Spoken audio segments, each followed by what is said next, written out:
Hi hello வணக்கம். இன்றைக்கி இந்த வீடியோவில் பர்சன்டேஜ் ரிலேட்டட் கொஷின்ஸ் தான் பார்க்க போகிறோம். சரி, என்ன கொஷின் கொடுத்துருக்காங்க, அதை எப்படி சால்வ் பண்ணலாம் அப்படின்னு பார்க்கலாம். The ratio of number of boys and girls, okay, in a school is 3:2.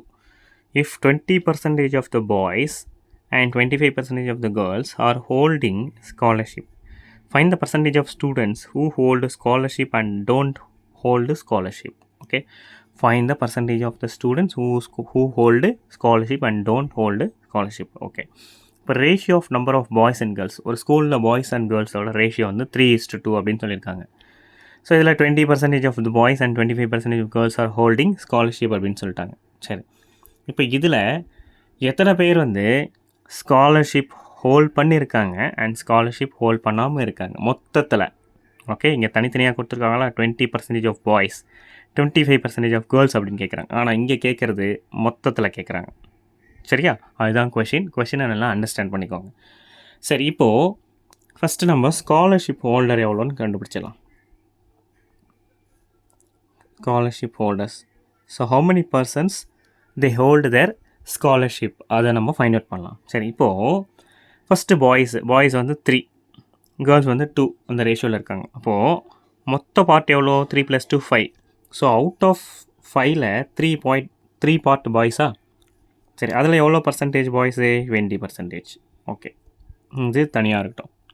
Plus out of 5ல் 2 பார்ட் வந்து கேர்ள்ஸு.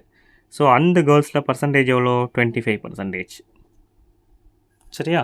ஸோ இப்போ இதை கேன்சல் பண்ண எவ்வளோ? 4. இதை கேன்சல் பண்ணால் 5.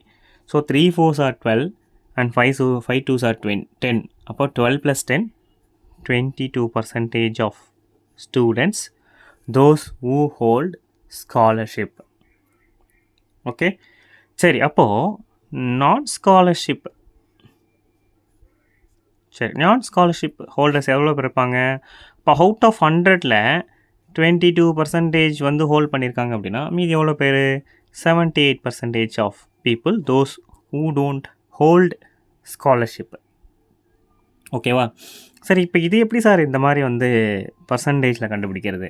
அதுவும் ஈஸி தான், ஒன்றும் இல்லை, நான் சொல்கிறேன் பாருங்கள் அது எப்படி கண்டுபிடிக்கலான்னு.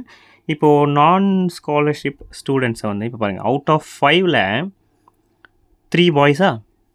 ஸோ அவுட் ஆஃப் 100ல் 20% ஆஃப் பாய்ஸ் வந்து they are holding their scholarship. அப்போ ரிமைனிங் எவ்வளோ? 80%. அப்போ 80% நம்ம இங்கே போட்டுக்கலாம். ப்ளஸ் அவுட் ஆஃப் 5ல் 2 பார்ட் வந்து கேர்ள்ஸா?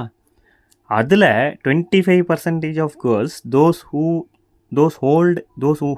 hold scholarship. ஓகே, ஸ்காலர்ஷிப் யார் வந்து ஹோல்ட் பண்ணியிருக்காங்களோ அவங்க 25%. அப்போது those who don't have scholarship, those who don't hold scholarship அவங்க பார்க்கும்போது 75. ஸோ அப்போ அந்த 75 நம்ம இங்கே போட்டுக்கலாம். இப்போ இதை கேன்சல் பண்ணால் வந்துடும். இப்போ எத்தனை டைம்ஸு? 16 டைம்ஸு. இது எத்தனை டைம்ஸு? 15 டைம்ஸு. இப்போ 16 × 3 48, 15 × 2 30. அப்போ 48 + 30 வந்து 78%. நம்ம மேலே போட்ட ஆன்சர் இங்கே வந்துருச்சா? ஸோ இப்படி வந்து நம்ம ஃபைண்ட் அவுட் பண்ணணும்.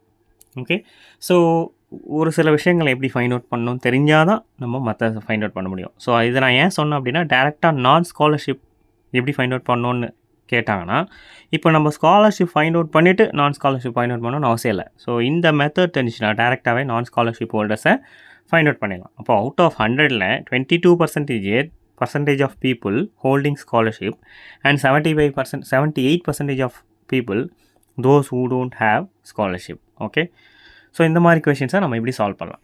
தேங்க்யூ ஃபார் வாட்சிங் மை வீடியோ. Thank you, by.